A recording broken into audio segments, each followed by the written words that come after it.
All right, everybody, welcome to the latest episode of Bridge City Podcast. I'm Andrew, I'm Sam. and we are two brothers who have been Brisbane Roar fans since day one. And this is our podcast that we do every week during the men's A League season. So this week, Sam, we'll just jump straight into it. This week, Dad and I managed to go up for the game, and you stayed home and watched at home with all of the sick family, I believe. Oh, it's painful.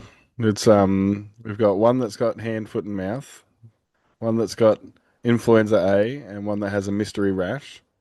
And there's me sitting there going, don't want any of it. Yeah. So, yeah, obviously, first of all, hopefully everyone's okay. I know Yeah, Parker was in hospital last night, but he's all good.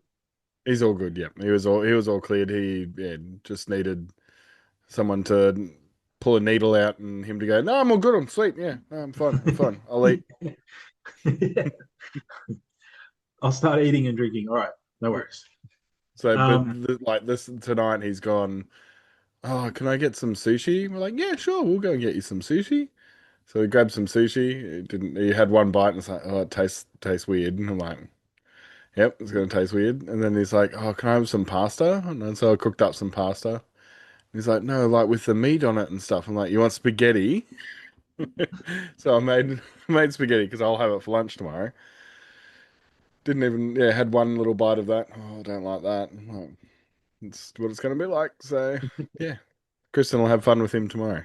but he's got no taste buds and no appetite at the No, moment. whatsoever. So No. All hopefully he keeps drinking because if he doesn't, then he'll be back to hospital. So right.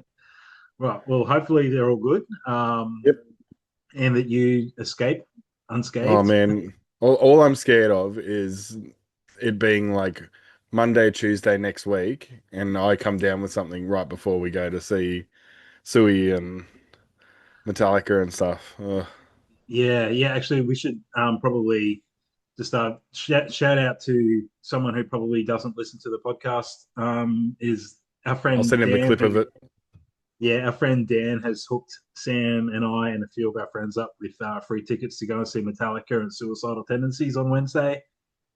So we're pretty excited about that. It's going to be Fuck oh, yes, this is a great segue. I think there'll be a few more people there at Suncorp than there will be maybe. than there was last Friday night when I was there. It's Was at there people Suncorp, there? right? It's at Yeah, it's Suncorp. at Suncorp. Yeah, Yeah, yeah, yeah. So yeah. there'll We're be, going to the Caxton beforehand. I think there'll be quite a few more people at the Metallica and Suicidal Tendencies concert than there was on Friday night. So that takes us straight into the game, mate. So yeah, I walked in with Dad and we sat down, and then it was about 10 minutes before kickoff, and I'm looking around. I'm like, oh, this is not good. Yeah. Um, Well, we did have all these scary things from like Higgins and all that sort of stuff telling us that there was going to be this epic storm that was going to happen that night as well. So that's why I think a lot of people were sort of staying home. Plus, it was Halloween, and we're very Americanized now and need to go out and oh, get our there's candy. there's so many excuses. Like I caught up with legend and friend of the pod, Woods, on at the game. Oh, sweet, yes. He So he did end was up going. Good.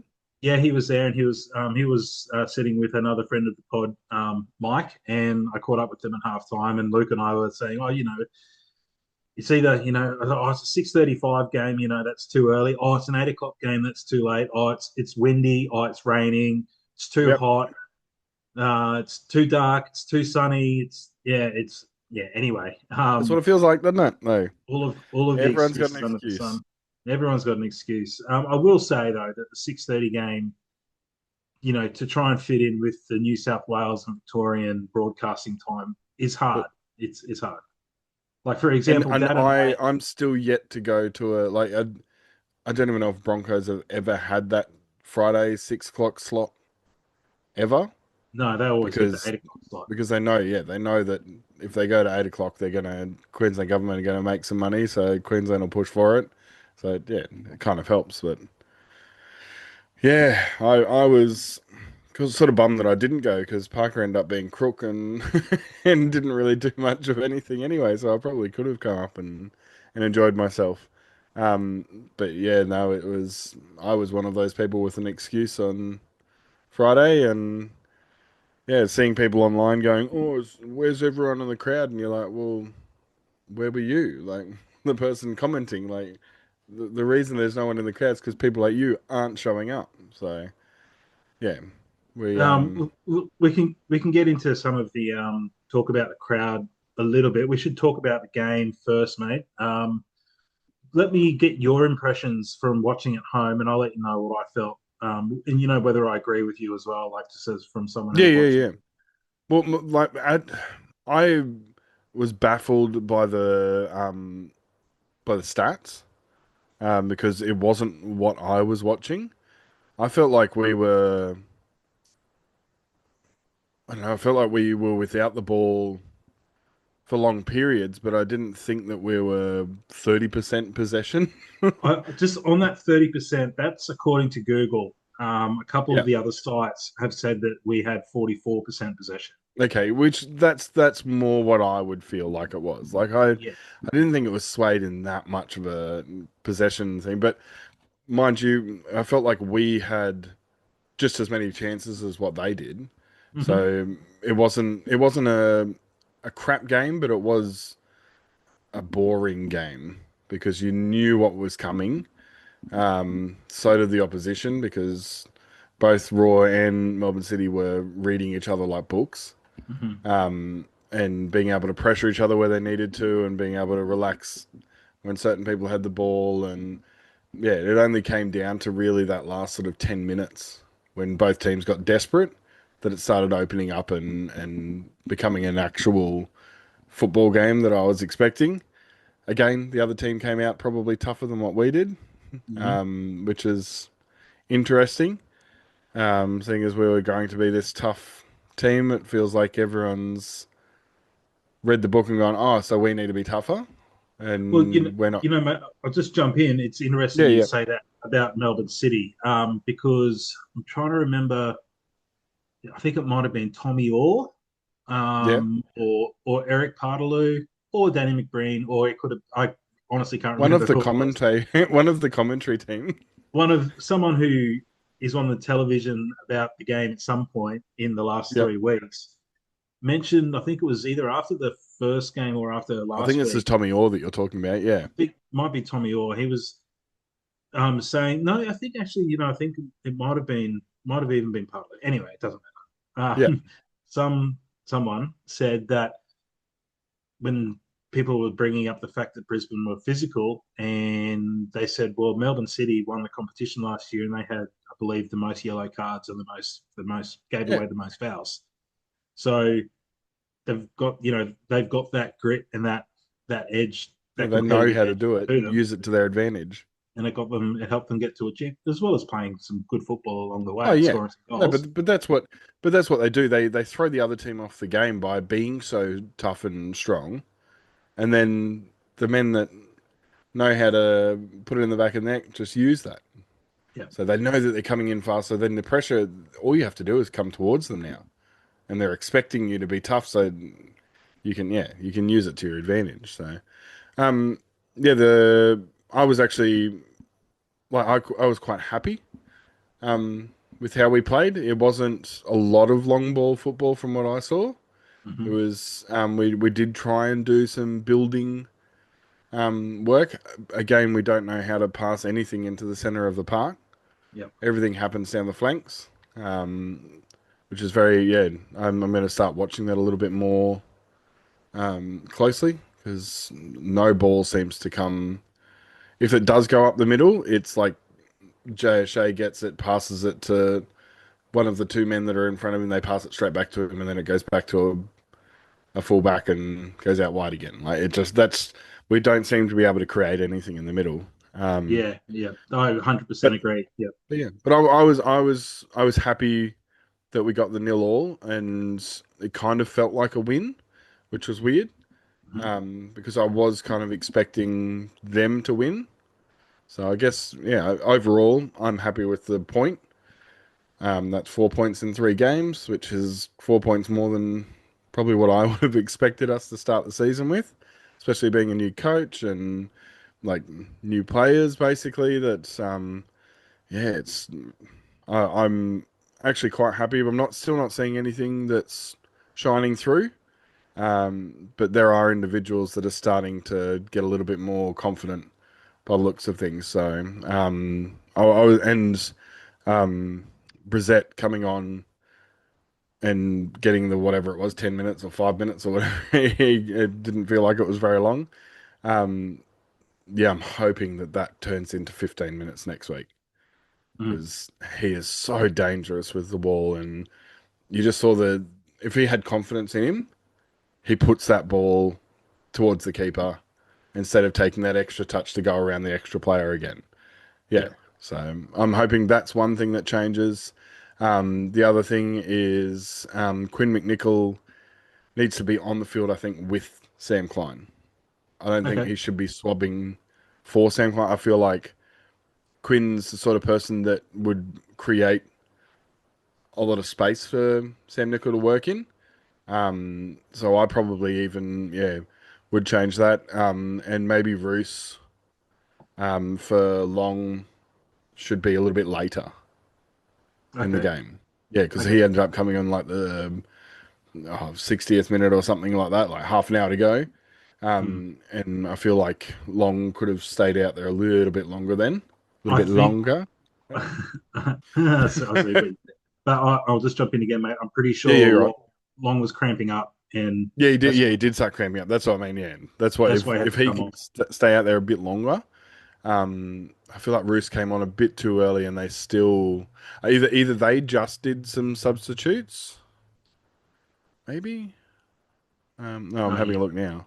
No, yeah. So Lecky went off. Yeah, so we basically put them on, and then they responded in time. Yeah. So, but yeah, it just felt like if he can stay out that little bit longer, Roos coming in at like the 80th minute could actually really open it up in that, like, yeah, just that extra little bit of fatigue on them. So, but no, other than that, Andrew Naboo can suck a fat one. He's God, he's that sort of player. If I was playing against him, that yeah, I would be finding a way to get into his area. Um, that little scuffle at the end there that should have been dealt with like instantly. The ref sort of took forever for that to should have just been straight over there, yellow card, that's it. Yeah. Then it wouldn't have continued on like it did. Like, just yeah, a lot of players get away with too much, I think. But other than that, good game. I enjoyed it watching it from home. But yeah, we went out trick or treating for the second half. So I was watching it on my phone. Oh yeah. And Parker was walking down the street singing bouncy bouncy and then I would just from a mile away just do the "We Are the Brizzy Boys" and he would respond with whatever he thinks they say. And from now on, everyone, whenever the referee or someone does something where we want to call them a wanker, we're now calling them blinker because Parker, for some reason, thinks when we were going wanker, wanker, wanker, he thinks they were saying blinker. So he's been saying it all week. So I'm like, Kristen, he's calling you a wanker. Actually, it's blinker, blinker. So yeah, that's what I'll be singing blinker from now on. Parker will be calling his teachers blinkers. Yep. Well, mate, look, Oh, I pretty much agree with everything that you've said. Your yep, assessment. I'd probably add that I watching it live, and for the record, I watched it. I was there, and then I watched the replay as well. you're there. And I think that we did still play way too many long balls. Yep. Okay. Cool. And it felt like, well, when we did get the ball down on the ground and play it, we looked good. And then Yeah.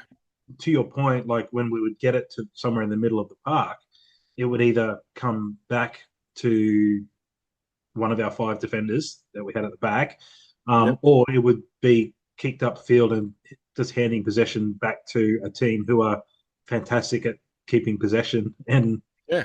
and the champions. So it felt like yeah, there was you could definitely see that there was a shift to try and play a little bit more football in that game, but Okay. it felt like there was still reverting to what's been happening in the last 2 weeks, which is get the ball, turn around, and just kick it up the field for some reason. Yeah. Even Bizanis, like I feel sometimes I know that he's got a really good kick and he's very extremely accurate with it, Yeah, he's very accurate. Yeah. but I feel sometimes it would be better if we put the ball on the ground and played it out and drew the teams in. Like on not, we're not really set up to play, like blistering counter-attacking Yeah. football or anything like that. But I just feel if we could get the ball down on the ground and get the boys playing a little bit more, rather than like change it up, go Yeah. for the long kicks every now and then. But yeah, I feel like we definitely just way too many aimless balls up the field, handing possession straight back Do over. you think it's a matter of like the way he's coaching is basically like don't let it linger in our like first third? Do you reckon it's Yeah, if you've got no options, put it up there and let's put pressure on them, or well, if that's the case, the problem is that the pressure isn't yeah, following. that's it. We're not pressuring. That's Yeah, true. I would go back to those beautiful few weeks of the first few weeks of the season under Aloisi, where Oh, I think in those first 3 or 4 games, I think we scored within the first minute in a couple of yeah, them, it's just pressure, pressure, and pressure, pressure, we were pressure. chasing everything, and that's the way that you press. Yeah. Yep. So yeah, I feel if that's the tactic, then there's something being lost in translation. Something's not quite working, but it's still kind of hard to try and figure out what the system is and what style of football he wants them playing, because there hasn't really been, from what I can see, hasn't really been anything concrete. No, There definitely was not. yeah, there was maybe a little bit more to it on Friday night. Like they were getting the ball down and they were playing a little bit more football. And times that we did play football, it looked really nice. And to our point of talking about people a-leaguing it, Yep. Oh one my thing that God. one thing that I did notice was it was on the 17th minute, and we played some really nice football from the back. I think it was one of those times where Bizanis might have actually come from him playing it to the defenders. We Yep. played it up the field. We had Melbourne on the back foot. McGarry was going down the left-hand side, and Klein passed the ball behind him. Yes. If the ball And had gone, I even mentioned it to Parker, and like he knows what I'm talking about. yeah, like if Klein had just taken that extra second just to Yep. get his body right and put the ball in front of McGarry, it would have Could had have Melbourne on the continued the back foot. action. He would have taken probably one touch to put it past the defender and wrap it in, to the big fella and long in the middle. Yeah, so that's one of the things that I notice, and definitely the lack of creativity in the middle, as he said. Like, Yeah. It's and I feel like there's too many chefs in the kitchen sort of thing, or is it just the fact that like who was it? Um I think it was Stage. I think it was O'Shea, Stage, and Valkanis all in this one area at one point. yeah, yeah, And it's like they all wanted to do something different to each other. And it was so painful to watch. yeah. But just on Um, the fact that Stayich and Valkanis were close together there, that was quite surprising to us watching live. Was that we played with the back five at home? yeah, I mean, we got away with a point at home and a clean sheet. So something might be said for it, but it just didn't really sit right with me playing with five at the back at home. yeah, Because Steyich was definitely in the middle there with Valkanis and yeah, Harrington, and then you had Salas on the right and McGarry on the left. yeah. And watching the replay, I think can't remember who the commentator was for the game, but I think they said that we did resort to like a 4-2-1-2-1 or whatever it was at some point. But yeah, from just watching it live from behind, it felt like we played easy the majority of the first half with five at the back. Yeah, well, And and you messaged that I think at halftime. okay, yeah, yeah. Yeah, so Well, and then that's where you sort of run into that problem where if Stuyach and O'Shea are too close together, then and Stuyach is in the back line, and that means O'Shea's too close to the defence and doesn't have that player sweeping yeah, in behind him to give him a bit more freedom to go forward. Talking about playing through the middle, the few times that we did look really good last year was when O'Shea and Klein were managing to link up with Florent Berenguer, yep. and then Berenguer could Create play that those, gap. yeah, and he'd Yep. play those parallel balls in behind the line for the likes of Waddingham and Abubakar and Hoare. Yeah, talking about too many chefs in the kitchen. It's going to be really hard to find that balance in midfield. I think, mate, the way that he's got the team Mm. set. I think because O'Shea gets so many touches on the ball and recycles the possession, and does the awesome work that he does, but at the same time, there's we can't be passing it sideways and backwards all the time. We need to be Yeah, going we forward. do need to have some sort of forward And I guess piercing the forward runs. problem like that I've got is that I would probably like to see if we play four at the back, then you got so that's four. Then you got Stuyach and then O'Shea as the two defensive midfields, Yep. and then you've got so you're going to have. It looks like he's going to maybe persist with Vidic up the front and Long. So I said that's nine, and Well, then you've got Vidic, he's definitely. I think if he can learn how to use both feet, he's going to start scoring some goals. Like he was he looks for very likely on Friday night. Very frustrating that he couldn't get the like sort of dragged that shot that he sort of created that space for himself. yeah. Yeah, he sort of dragged it across as opposed to putting it around the keeper. But yeah, no, yeah, I hope they sort of keep those two up front, Well, and then we just that's where need to figure out a build. the problem is because when Hall comes back from injury, he's essentially playing Hoare on the right wing and Yeah, Brackus or Lawton at the moment on the left. And Hoare's not a winger. Hoare is the player that you would want in the middle to yeah, be, like yeah, playing that kind of, like number 10 false nine role. yep, So yeah, it's going to be. I think maybe Klein has to take a bit more responsibility and start um, definitely. being a bit more creative and demanding the ball a little bit more. And um, yeah, I think we need to start playing through the middle a little bit more. But like you said, we try and play out to the wings a little bit too much, and there's no delivery. Like there's no what? Yeah, there's just a lack of service between getting from like the Yeah, defensive midfield through to the attack. Um, Let me just have a quick look. What other notes that I did notice that Klein was looking to face forward when he was in the middle. But yeah, I think it's probably going to take a little bit more time for those connections with that's Long. always been what he does. Klein will always like positions himself so when he receives the ball that he's able to be facing forward. It's very rare that he collects a ball with his back to the goal. Mhm. Yeah.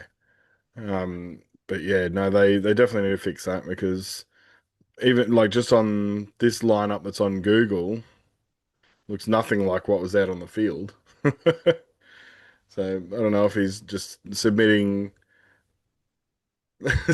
these team lists and just being like, ah, just put them wherever, it doesn't really matter. And then they play their actual game. Yeah. Um, One thing that was really noticeable and was noticeable across the first two games as well is that we lack any real pace Oh um, God, yeah. and width as well. Like talk about trying to play it out wide, but we don't play with any decent width either.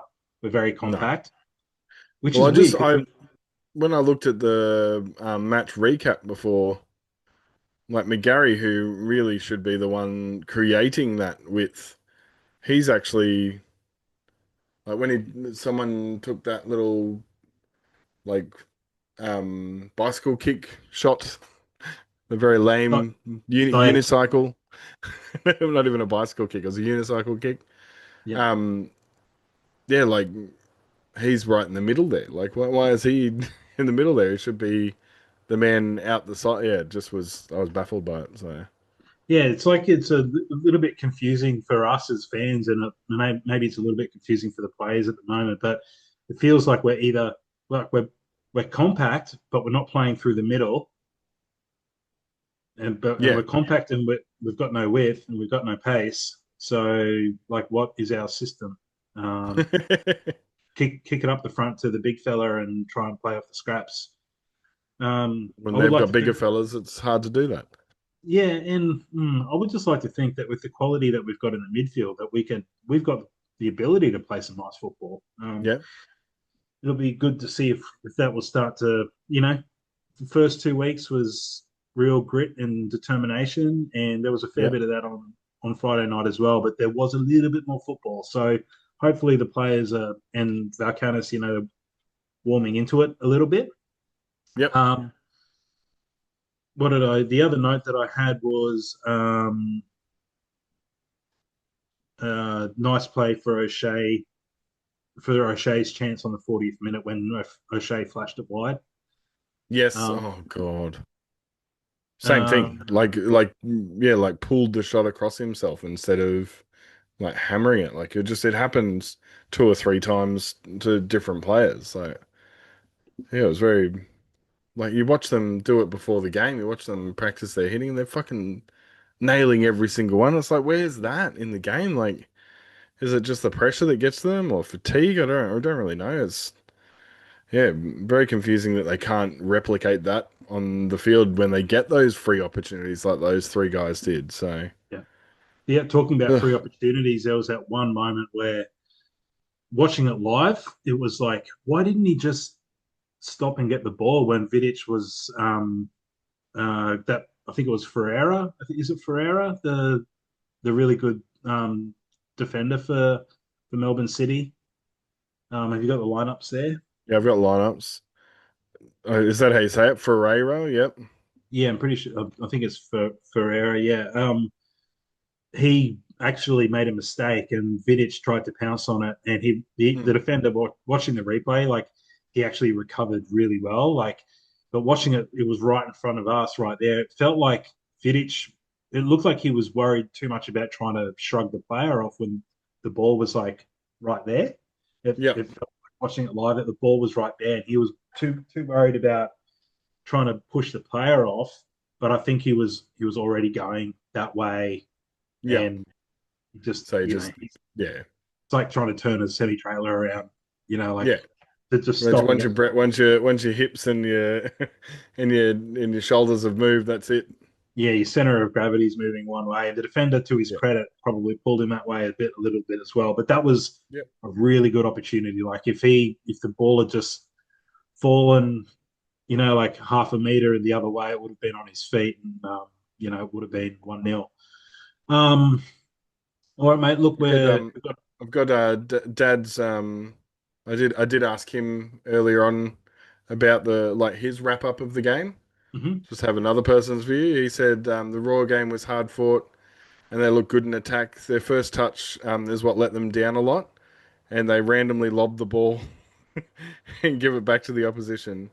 He said only 5,000 in the crowd, but it was very noisy and everyone was all involved in it. So there you go. Yeah, yeah. Cool So seeing pretty much. someone else's. And if anyone else was at the game, let us know how you perceive, especially people that are on the that what Western grandstand. Would love to see what you got because we sit right next to the den, so we're amongst it all basically. So it'd be cool if yeah someone was sitting somewhere else to give us a bit of an idea of what it was like over that side. Yeah, and to the Dan's credit as well, there was one point there where they managed to get almost everyone sitting on that western side up on their feet as well, which is Oh, pretty cool. good. Not hard because there was only a few Five of them. thousand 500.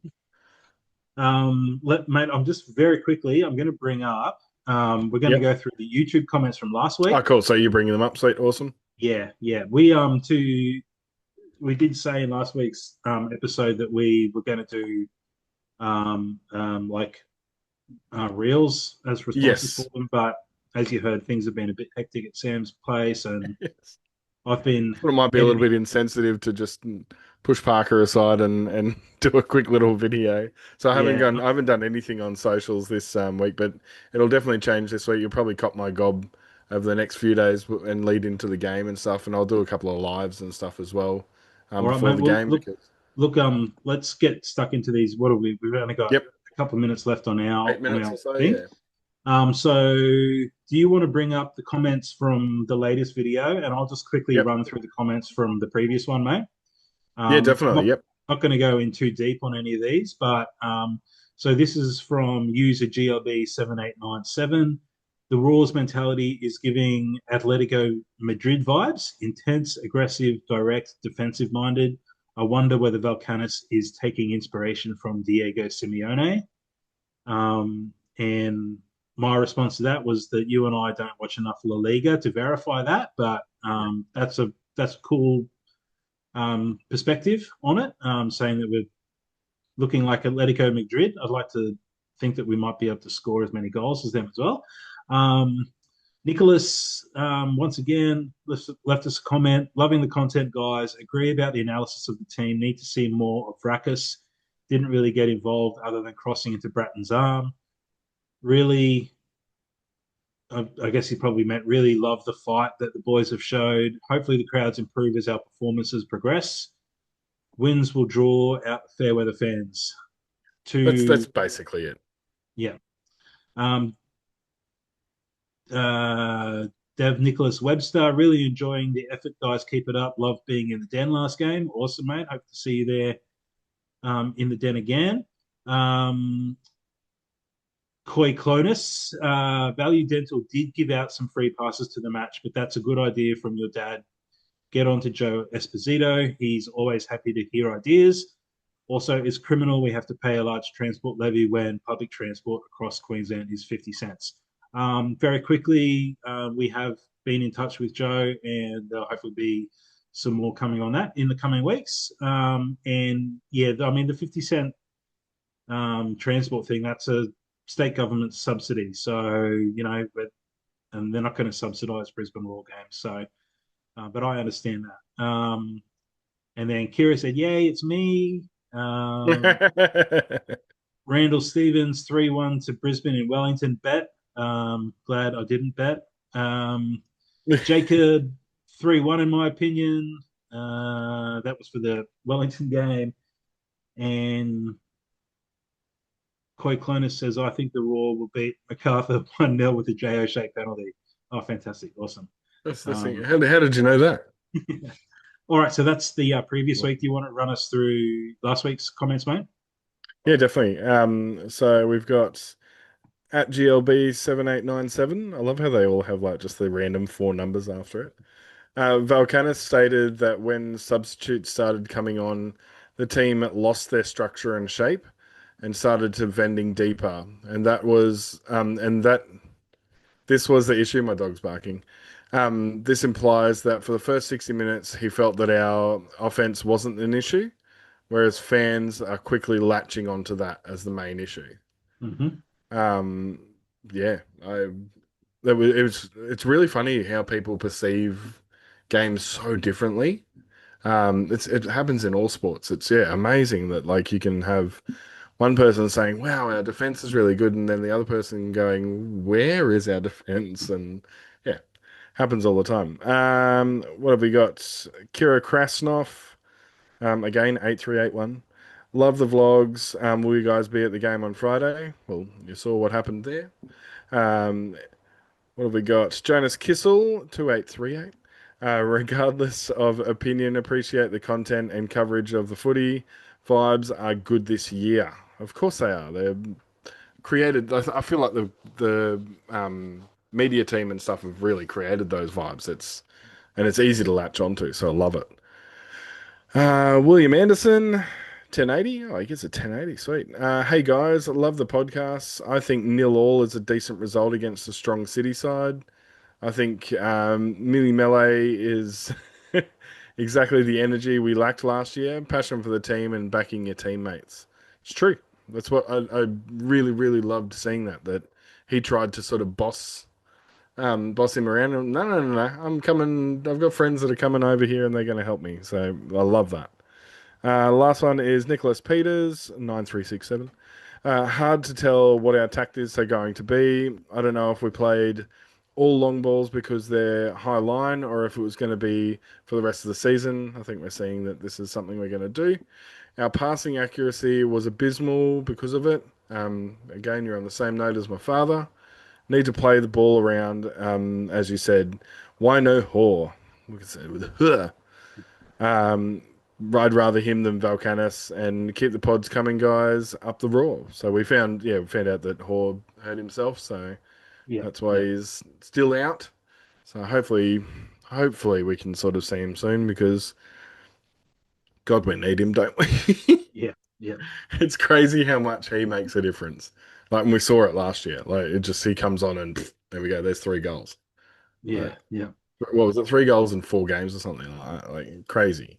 As soon as he came back, Yeah.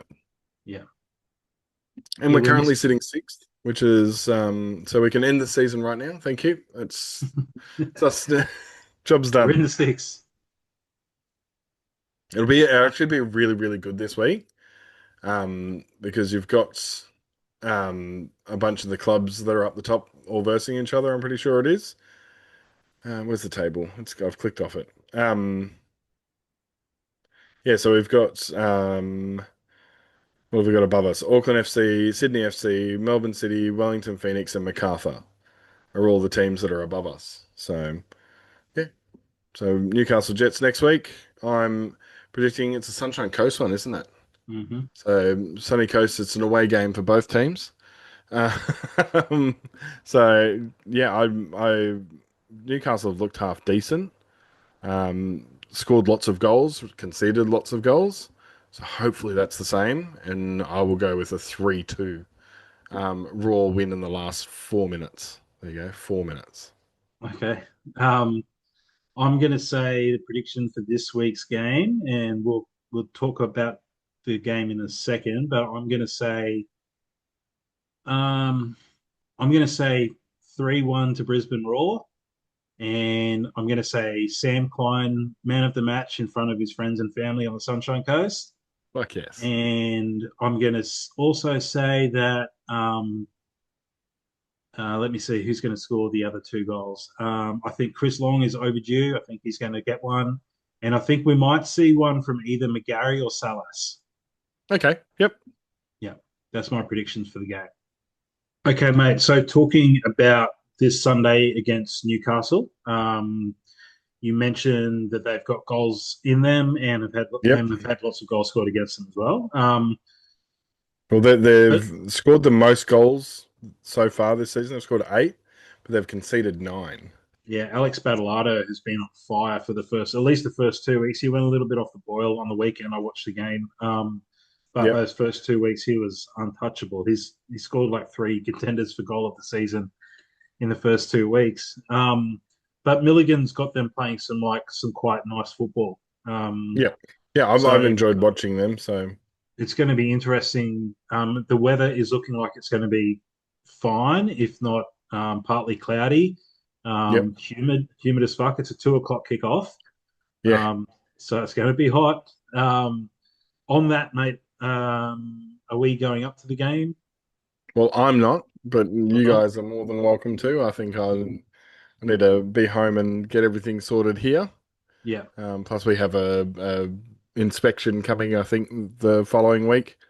So Okay. yeah, so we need to buckle down and Yeah, make the place look like it's like no one lives here.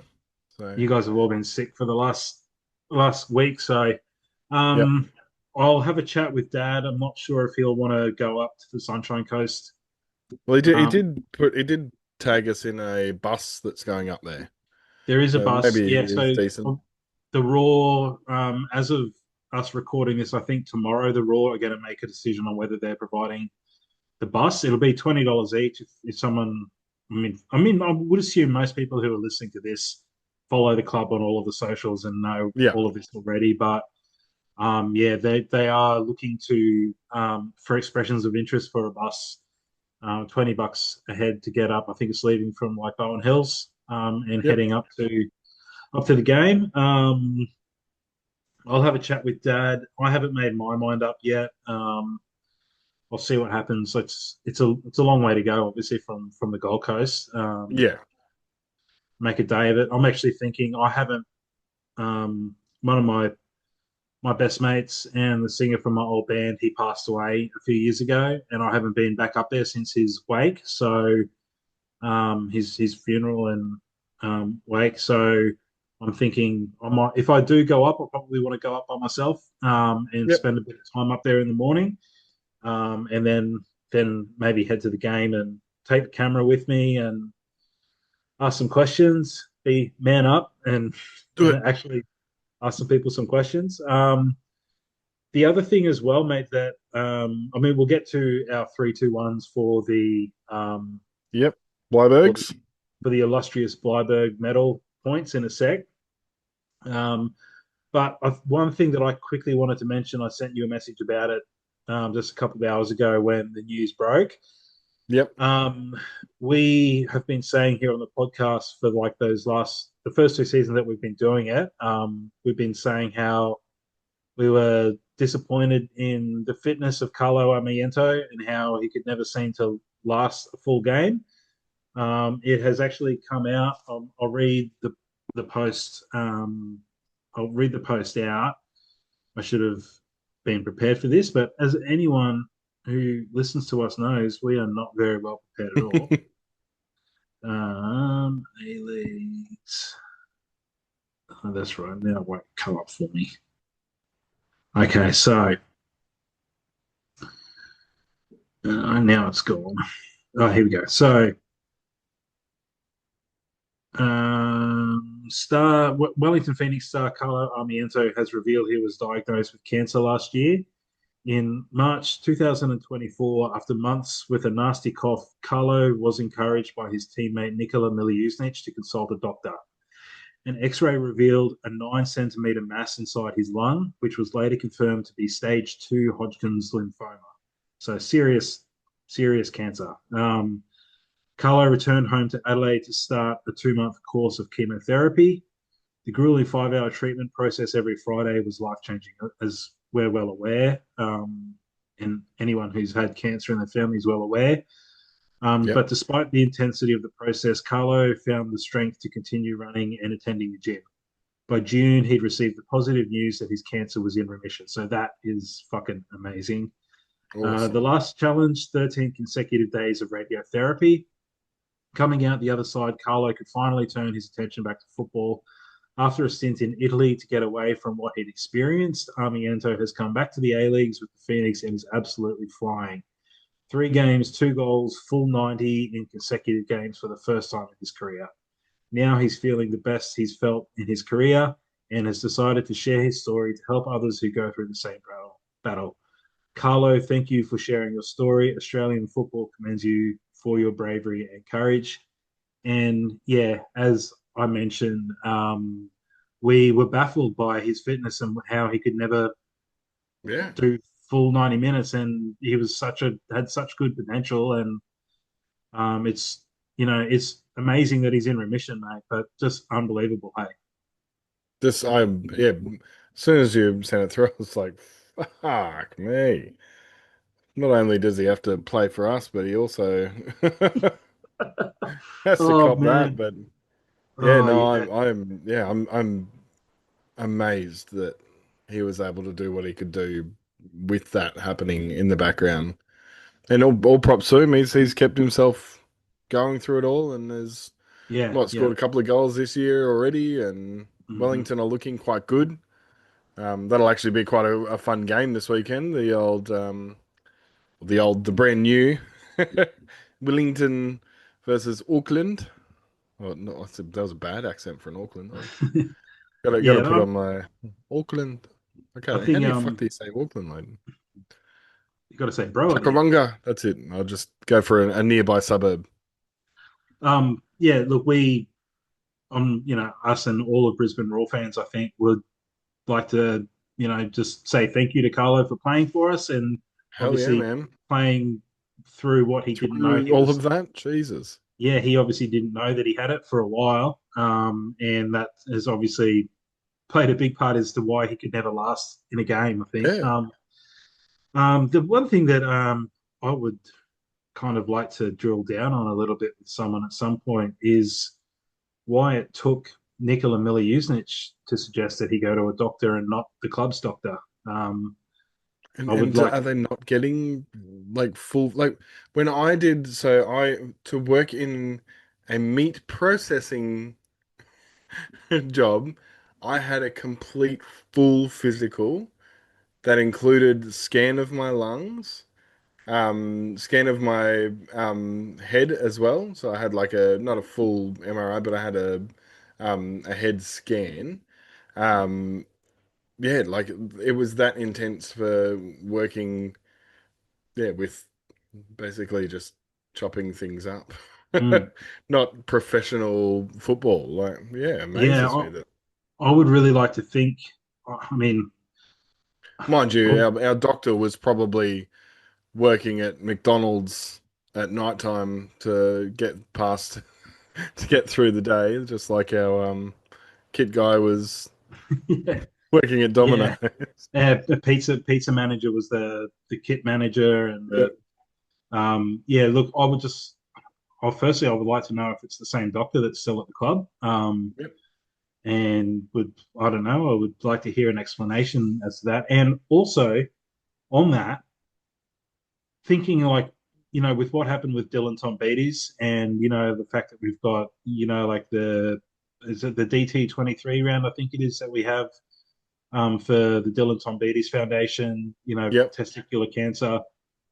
I would like to think that the clubs are getting the players to have their bloods done, Yeah. God, screening yeah. for all this kind of stuff at least twice a season. Yep. Yeah, I mean, but you know, don't want to get into that too much. I just that was one thing that really Blew me stood out away. to me. Yeah, it really stood out to me. I was like, why the fuck is Nikola Miljusnic suggesting that he go? I mean, good on Nikola for doing that, Yeah. and good on Recognize Carlo it. for listening to him. But if he had a persistent cough for months, why wasn't a doctor getting him in for blood tests? Anyway, yeah, good on you, Carlo. It's you were great when you were with us. I wish you'd obviously Yeah. been full strength with us, because he had all the makings of a cult hero when he was at the club. But not to be. So good luck to him at Wellington, and obviously, going through remission. Let's all keep our fingers crossed that it stays that way for him. Mate, let's get into our 3-2-1s Yep. for the Bleiberg medal. I'm going to let you go first because I'm still trying to figure out who some of my points go to. So All right. I'm probably going to change some of mine. So you go through yours first, mate. Well, definitely my 3 points goes to the 5,100 fans that turned up. Okay, cool. Um, yeah, I am impressed because one, the weather looked like it was going to be shite. Turned out to not be too bad. Would you get a little sprinkle while you were there, or Yeah, if that. not even that? Yeah. So, whereas down here on the Gold Coast, felt like the world was going to end. It just was turning into that, but it didn't eventuate here either.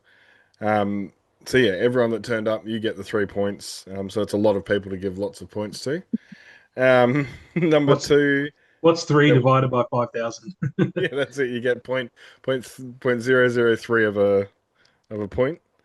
Um, the 2 points goes to I can't exactly pinpoint which players it was throughout that second half, but when we sort of had like needing a little bit of a lift, I could see that players were coming to the crowd like get it going, get it going. So any of the players that actually were engaging with the crowd, trying to get the crowd Hmm. involved in the match, Yep, they're my 2 points. They get my 2 points this week because need to see more of that. Need to see more that they care what we think. Like we need yep. to be able to create noise and because we really do. We play as the 12th player.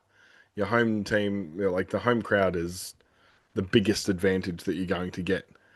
So yeah, definitely those guys. I can't remember who it was exactly, but yeah, there was definitely two or three times that I noticed it anyway, Okay. that it was on camera. Yeah, I remember seeing Um, it when I think it was when we, especially right towards the end, when we had yeah, those right to it three, was, yeah, it was more in we that had those last sort of three 15. corners. Yeah, Yep. And yeah. things started getting heated between some other players, and yeah, they just said. And then number one is the editor for I guess it's Paramount Plus or 10, whoever does the editing for the games, to somehow get more than a minute worth of highlights out of that game. So I just watched it. To give you a quick little run through, if you're at home watching this, pull up the highlights, have a little giggle. The So there's like when you click on it on Google, you've got the match recap on the left hand side, which is the highlights, and then you've got the story on the right. So don't click on the story. Go onto the highlights reel. There's 3 minutes apparently of highlights. Quite literally, yeah, for the first maybe minute of it, it is literally just people like passing the ball and like that. Wow. Yeah, he was digging deep. So you definitely, whoever you are, get the or the shark highlights. There you go. You get yeah, one point for yeah, being able to come up with something out of the nothing that happened in like the um was it Salas getting, so this is what happened. So Salas getting his like knocked over in his own penalty area. That was the first highlight. The second highlight was the yellow card for Lawton standing on old mate's hand, which I don't know how that was a yellow card. Yeah. The third one is actually a shot from O'Shea. So he managed to get a shot in there. Then the fourth highlight is Melbourne City scuffing their opportunity. Um, and then I think the fourth highlight is another one where it's literally just players passing the ball around, and it's worth looking. He's really stretched the lead up into things that happened. So yes, you get my 1 point, mate. It made me chuckle. All right, cool. Awesome. Well, my 3 points go to Milorad Stajcic for being staunch as fuck, um, and for getting involved in that little melee at the end of the game there. Yep. He's been in and amongst it the whole all three games. Like he looks like a kid in a candy store. He just wants to smash everyone. Yep. I Um, love it. wants to try and go Luke Bratton at halftime. Wants to try and get involved in a little scuffle at the end there. Like yeah, and I think he's really going to win some fans over this year. Like people are going to want to Definitely. go, Yep. are going to want to go to games to see, Bash what he gets Brothers, up him and to, and Vidic, they can definitely yeah, see some red, which I love. yeah, yeah. I think I don't know if Miller was really going to see red. I just think he's like he knows his position in the game. Like he knows that he's a defensive midfielder. He's a hard man, and he's not afraid to throw his weight around. And he Yep. loves it. He does it all with a smile on his face too. It's awesome. So yeah, 3 points for him. I've at the last minute I've changed some of my points around. So my 2 points go to Carlo Armiento. Um, Yep. on the back of the that announcement that we just spoke about. Yep. So yeah, I don't need to speak about it anymore. But 2 points for Carlo, and all the best for the future for him. And my 1 point goes to Jay O'Shea for being ageless and tireless. Yep. As someone who is in my, I'm still going to say 43, still early 40s, and he's not far behind. Like his fitness is unbelievable, and he's still chasing after balls at the last minute, like chasing players down. Really, really turned into like a really good leader. I think last year was like he had at the end of last season he had he was well within his rights to walk away from it all at the end of Yes. last year. And but he hasn't. He's stuck with us, and yeah, he was just. it wasn't like his technically best game he's ever had, but just the fact that he's like geeing the players up, acting as a leader on the field, and leading by example. So he gets my point. Excellent. Um, Love it. so that's the 3-2-1s for the Beleiberg Award. Sam, we're going to have a serious discussion before the season gets too far in about what the award is going to look like, Yep. and some potential other things that, pardon me, that we can organise for the recipient at the end of the season. But I just wanted to, I know this is starting to go on a little bit long, but I just thought it was really interesting.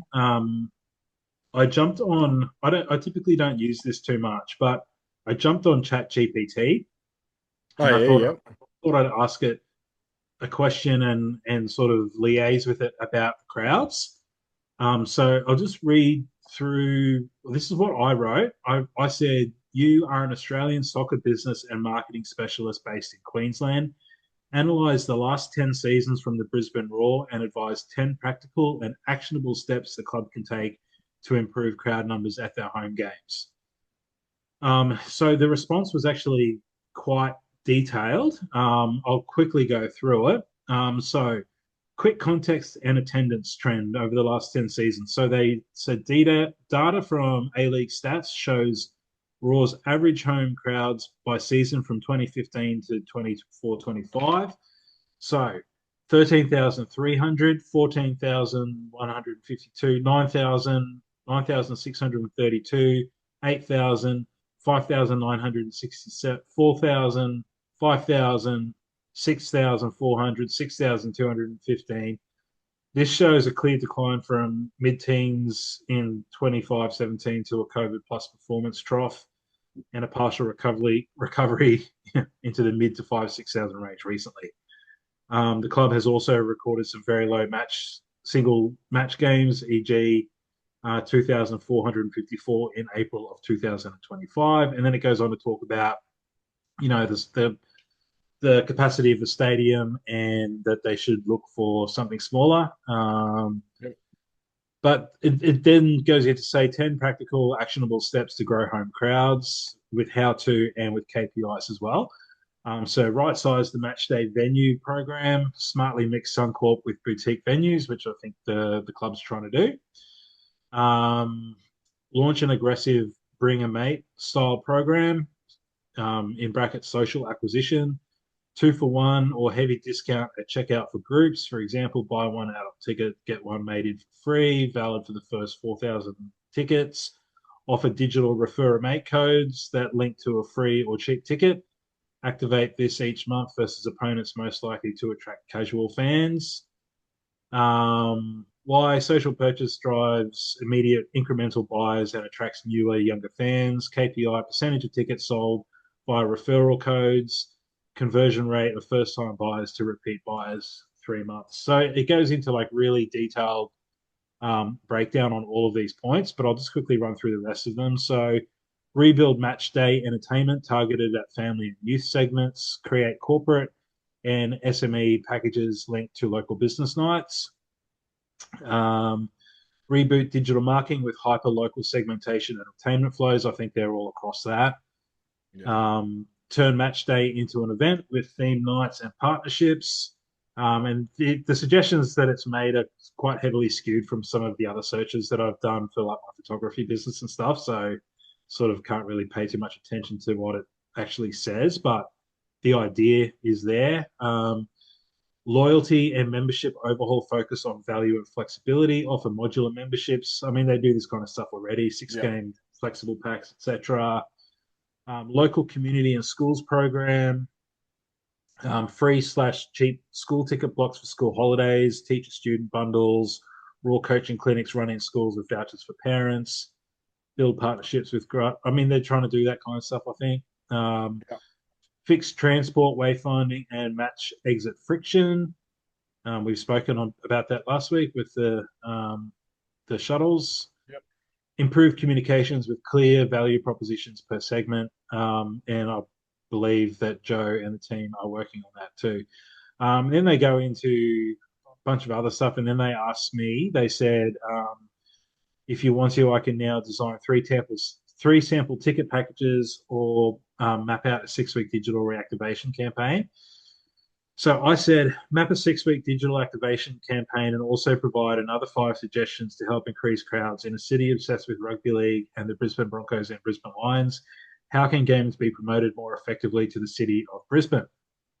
And it says, perfect. This is exactly the kind of challenge Brisbane Roar needs to tackle a city dominated by rugby league and the lifestyle of Southeast Queensland, meaning Roar must be marketed less like just another sports club and more like a distinct, modern, high energy cultural experience that gives people a reason to choose a Roar match over a Friday night at the pub or a Broncos game. Obviously, we don't play the same time as the Broncos, but you get it. Well, for a little bit, we Um, do.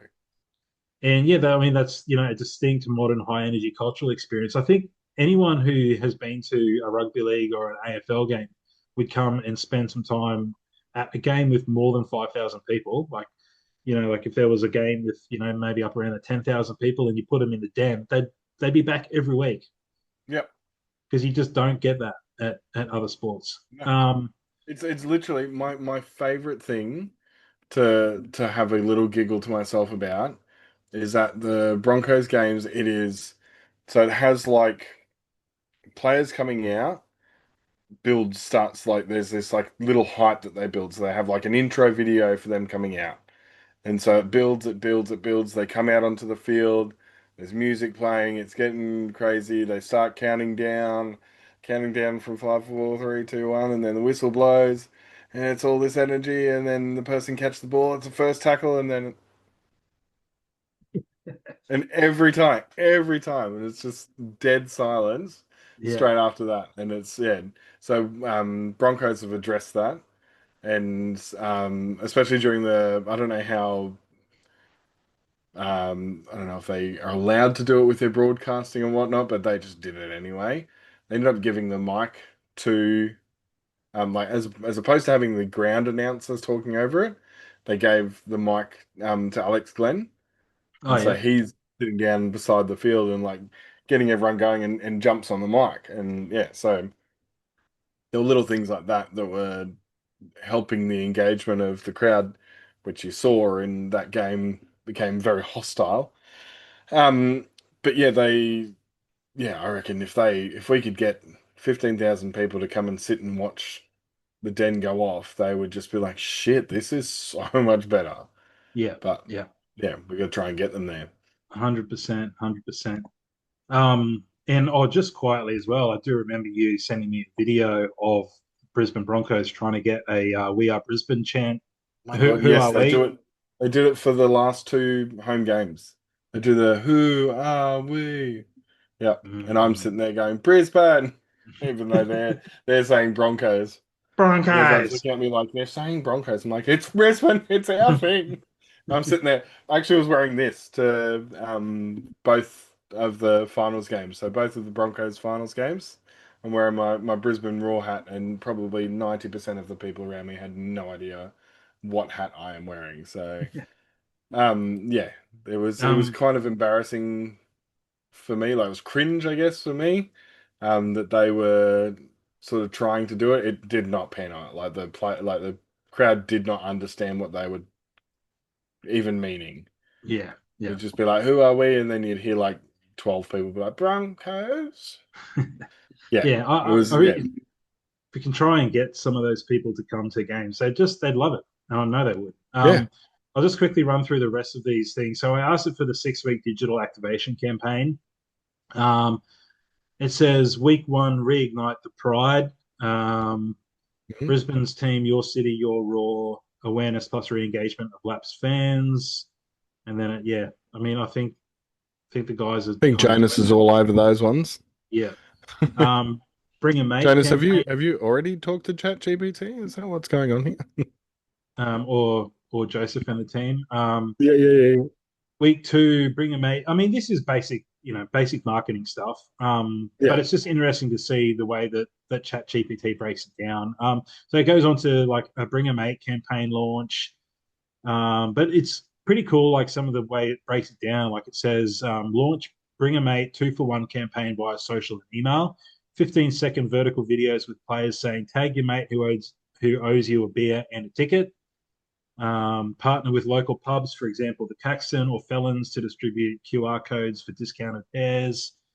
Incentivize social sharing. Fans who post a photo with the double the Roar entered draw for signed jersey. Okay, Um, yep. Local legends night promotion. Celebrate Brisbane identity. Collaborate on. This is when again it goes into like the things that I search for my photography, so it doesn't really. But it says collaborate with local musicians or barbers tattooers for a match day activation on Suncorp. That's yeah, but I guess collaborate with local celebrities. I guess. Yeah. This one I Which thought was I've actually, yeah, sort of been like, oh, how do we get, oh my God, I'm pressing things. Um, I was actually kind of thinking, how do we get some of those like social media sort of boys that are into their football to sort of come along? yeah. Well, Um, I think like Joe and the team would be all across that. mm, We can probably um, put that to them as well, just in case they haven't thought of it. But I would assume they're well across that. This yeah, this I'm one sure here I they thought would. was They're pretty pretty bloody cool. good with that sort of thing. This one here was pretty cool. So this is a youth and family push. And it says schools challenge. Post your junior team chant to TikTok with Future Raw. Winners get to walk the team out on game day. I thought that was pretty cool. That's That's a actually a pretty good suggestion. that's a cool idea. Like for your local club or your local school to win the chance to walk the Raw out on game day if they like whoever wins, whoever posts the best video, or they put the videos through a online um, random selector or something like that. Yep. Um, yeah, I just thought that was cool. Partner with Football Queensland and Brisbane school districts for free kids tickets with paying adult. We've spoken about that every other week on the podcast. Yeah, and then it just goes into community grassroots week, and it's got like then it gets into like breaking down like real nitty gritty stuff. Like it starts getting into macro and micro um, strategies. So I just thought that that was really interesting. Obviously things that we've all spoken about before, but um, the the club's definitely got a tough challenge on their hands to bring people back. What I might It's do, simple. mate, It's a very, very simple strategy. Win games. win games. Yeah, we've said it before. That's what they've got to do. They've got to start winning games. So they've won one at home. They've got two clean sheets. They've got 3 points from three. Oh, what, 4 points Yep. from the games at home. Now they need to build on that. And what I might do, mate, if I do manage to get up to the game on Sunday, I would really like to. I'd like to ask people either before or after the games. I'd like to find out from the fans that are coming to the games what they think could be done to get more people to them. Yep. So that'll be something that I'll ask, and I think we should probably ask it some of the other games moving forward Yeah, too. And definitely. I think it will continue that. Yeah.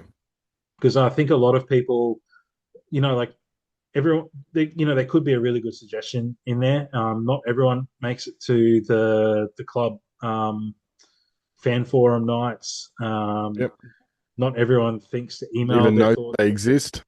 Yeah, some people don't even, don't think to email the club with their thoughts. I'm sure lots of people do email the club with their thoughts, but yeah, I just thought that we could start doing that and asking some different questions about how things can be improved and what people would like to see, Yep. and yeah, we could start doing that as well. Having said that, if you guys have got any suggestions, leave them in the comments down below, and we'll read them out next week. If you've got any thoughts on the game against Melbourne City, let us know as well. We'll read it out. Any predictions? Get your predictions in for Definitely get your the predictions in Newcastle game. and jump on TikTok because I'll do a predictor probably on the Saturday morning. I tell you what. So I tell you what we'll yep. do. We'll get everyone to put their predictions for the score in the YouTube comments, Yep. and whoever whoever gets it, whoever either gets if more than if more than one person gets it, we'll put them We'll into just a random randomly selection. choose it. Yep. But whoever predicts the right score is going to get a $25 Broken Hearts Burger Club voucher. Hell yes. on We'll us. start. We'll Not start. We'll not start forcing their sponsorship on us. yeah, we're not sponsored yet, but We're not sponsored by them, but we are. yeah, we're going to organize a $25 gift voucher. Whether that means we just take you with us and buy you a burger Yep. before a game, or if we can organize a voucher. But that's what we're going to do. That's what we're going to do. The Yep. winners, whoever gets the score right, is going to get a $25 Broken Hearts Burger Club non-official, non-sponsor of the Bridge City podcast. Uh, all right, cool. Well, let's leave it there, Sam. We have been waffling on for much too long once again, Yep. and I need to go to sleep about half an hour ago. Eventually. Yep. All right, cool. Thanks everyone for watching and listening again. Leave comments on YouTube, leave comments on Spotify, leave ratings for us.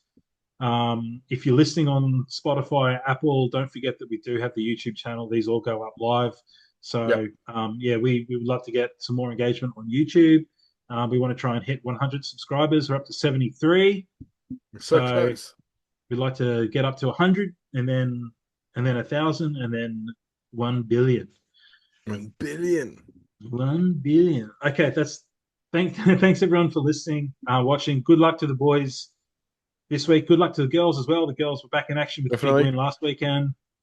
So that's fantastic to have the girls back in the W League. So the women's A League, I should say. And yeah, go the Roar, and hopefully you'll see this guy getting around before and after the game with a microphone and a camera and not being too shy. See you guys. All right, guys. Thank you very much. Peace.